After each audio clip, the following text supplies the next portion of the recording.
এটির নাম হলো পার্সিমন।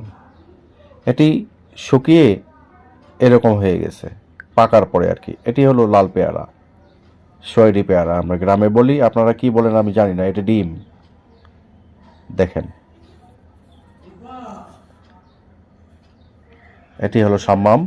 এই সাম্মাম আসলে রকমেলন বলা হয় আরেক নাম।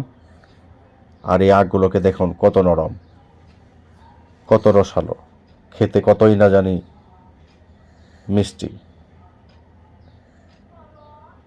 এবং রসালো তো দেখেই বোঝা যাচ্ছে এত রসালো না হলে এরকম করে ভাঙা যেত না।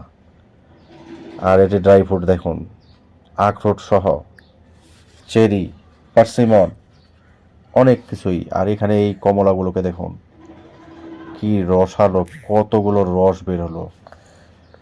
আর এই আনারসগুলোকে দেখুন, প্যাকেজিং করা আনারস, কালারও সুন্দর উপরে এবং ভিতরে দুইটাই, অনেক সুস্বাদু খেতে।